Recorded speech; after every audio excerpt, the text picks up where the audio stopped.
सबसे पहले तो अतुल जी एक बार फिर से आपको दिवाली की बहुत बहुत शुभकामनाएं और टीम व्यूअर्स सबके लिए। आज हमारे इस संवत शो पर पहला गेस्ट बनने के लिए और एक आपको डबल शुक्रिया। तो क्या लग रहा है इस समय, क्योंकि मैंने जैसा कहा मैं 1 साल का डेटा देख रहा हूँ, आप शो से पहले मुझे कह रहे थे कि अगर 2 साल का डेटा देखते हो तो पिक्चर कंप्लीटली डिफरेंट होती शायद। इस संवत में आप कैसा फील कर रहे हैं? ये पिछले 6 महीने ना अच्छे रहे हैं, यूफोरिक रहा है।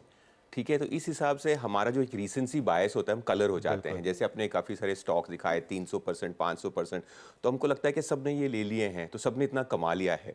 बट अगर आप देखें तो मोटा मोटा अगर आप इंडेक्स देखें तो आप देखेंगे पिछले 2 साल में निफ्टी ने ऐसा कुछ बड़ा नहीं किया है, बल्कि इन्होंने फिक्स डिपॉजिट से शायद कम ही रिटर्न दिया है। तो जो एलोकेशंस होती हैं फंड्स की या जो इन्वेस्टर्स की, मेजॉरिटी जो पैसा होता है वो इन लार्ज कैप्स में होता है। तो उस हिसाब से अगर आप देखें तो हम ऐसा कोई यूफोरिक राइड नहीं है। स्मॉल और मिड कैप्स में कई पॉकेट्स में पिछला साल खासकर 6 महीने बहुत अच्छे रहे, लेकिन अगर आप ये सब डेटा 2 साल की तरफ से देखेंगे ना तो आप देखेंगे कि इनके जो रिटर्न्स आपको इतने ज़्यादा दिख रहे हैं ये काफ़ी म्यूटेड हो गए हैं। और हमें ऐसे लगता है कि सबने सुजलॉन ले लिया है या आरईसी या पीएफसी लिया है और लेके बट बैठे मैं हुए अगर हैं। पिछले साल आपको आता और कहता कि ये स्टॉक लेने चाहिए ना, आप बोलेंगे क्या बात कर रहे हो यार।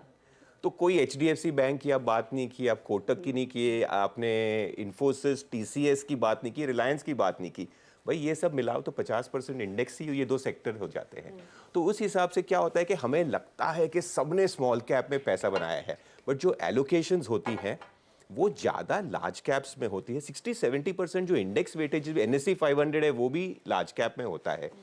और ये एक अच्छी बात है मुझे लगता है, क्योंकि क्या है कि अगर मार्केट बहुत तेज़ होता है, यूफोरिक होता है, तो अगला साल थोड़ा मुश्किल होता है। मैं ये कहना चाहता हूँ कि एक्चुअली पिछले 2 साल इतने अच्छे नहीं थे जैसे हमें लगते हैं, बल्कि ये एक बहुत अच्छा बेसिस बन जाता है कि ये साल उससे भी एक अच्छा साल हो। और ये सिर्फ हिंदुस्तान में नहीं है, ग्लोबल मार्केट्स में रहा है। जैसे बॉन्ड यील्ड्स बढ़े हैं पिछले 2 साल में ग्लोबली, तो आप देखेंगे कि ग्लोबल इक्विटीज़ भी काफ़ी फ्लैटिश रहे हैं। यूएस मार्केट्स ये पिछले थोड़े महीने अच्छे लगे तो जो होता है ना सांस लेने को हो रहा है, लेकिन आप देखेंगे ग्लोबल मार्केट्स और ये एक बहुत अच्छा सेटअप है। अगर आपका मार्केट 60-70% बड़ा होता ना तो अगले साल में डर होता।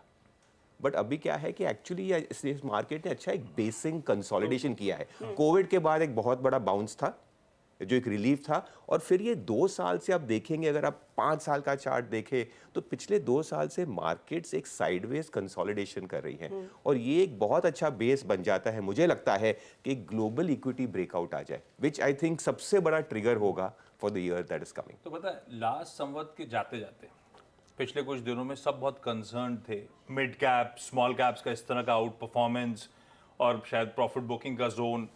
कार्यक्रम की शुरुआत में चर्चा की लार्ज कैप्स में कंफर्ट, मतलब मोटा मोटी आपकी बातें सुन के लग रहा है ऐसा कुछ हुआ नहीं है मिड कैप स्मॉल कैप्स में, ऐसा कोई घबराना नहीं है नए संवत। देखिए ये साल में आप दिखा रहे हैं 30-38% रिटर्न, उसके पहले साल में 14% नेगेटिव था ये। तो ऐसा नहीं है कि तो बेसिकली कैचअप प्ले कर रहा था, कैचअप प्ले किया और थोड़ा एक्सटेंड हो गया है, बट ऐसा नहीं है इनमें एक बबल सा है। मुझे लगता है कि अगर आप नंबर्स देखें भी क्वार्टरली, बहुत अच्छे इंप्रेसिव नंबर्स आ रहे हैं इन कंपनीज के, और जहां भी ये नंबर्स आएंगे ठीक है थोड़ी देर कंसोलिडेट हो सकते हैं, बट मुझे लगता है कि ये रैली जारी रहेगी। इन जहां भी कंपनीज के अच्छे नंबर्स आएंगे, मुझे लगता है कि सिर्फ एक ब्लैंकेट नहीं कहना चाहिए कि स्मॉल और मिड कैप में बबल है, ऐसी बात नहीं है। अभी जैसे अभी देखिए कि पिछले 2 महीने का फॉल हुआ था, हमारा निफ्टी कुछ 7-8% घटा था, ठीक है, आपका स्मॉल कैप इंडेक्स 5% घटा था। कब हुआ है कि जब निफ्टी 7% घटता है और आपका स्मॉल कैप 5% घटता है? Small cap should have been down 10 से 15%। तो मुझे नहीं लगता कि स्मॉल और मिड कैप में बबल है। मुझे लगता है कि यहाँ भी अभी भी इसमें अपॉर्चुनिटीज़ है, जहाँ भी कंपनीज की अर्निंग्स है। ये जो आप आंकड़े देख रहे हैं, मुझे लगता है अगले साल भी देखेंगे, नाम बदल जाएंगे, वो तो बात सही है, लेकिन मुझे लगता है कि अभी भी इस मार्केट में पैसा कमाने के लिए है, अच्छा पैसा कमाने के लिए। इनफैक्ट मुझे लगता है कि ये शायद साल जो आता है ये पिछले 2 सालों से अच्छा रहेगा। तो नॉर्मली जो बोलते हैं ना कि जब आप एक चार्ट मैप करें कि क्या हम उस तेजी की साइकिल के बीच में आ गए हैं या फिर शुरुआत में, आपकी जो एनालिसिस है वो बेसिकली ये कह रही है कि बस हम शुरुआत में ही हैं, बिल्कुल। अभी पिक्चर पूरी बाकी है। देखिए इन सब का जो एक सबसे जो बड़ा सबसे जरूरी एसेट क्लास है वो है यूएस बॉन्ड यील्ड्स।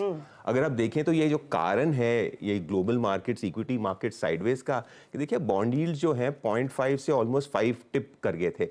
ये जो 10x जो मूव होता है ना इंटरेस्ट रेट्स में, इसमें ये 40 साल में ये this is a big thing. और अब जैसे बॉन्ड यील्ड्स थोड़े यूएस में कम होंगे, मुझे लगता है ग्लोबली इक्विटीज में बहुत अच्छा रिलीफ आएगा। आपने फ्राइडे को देखा यूएस मार्केट कैसा चला था, वहां भी बहुत अच्छे ब्रेकआउट्स आए हैं। मुझे लगता है कि ये मार्केट सब लाइफ टाइम हाई हमें इस साल देखने को मिलेंगे।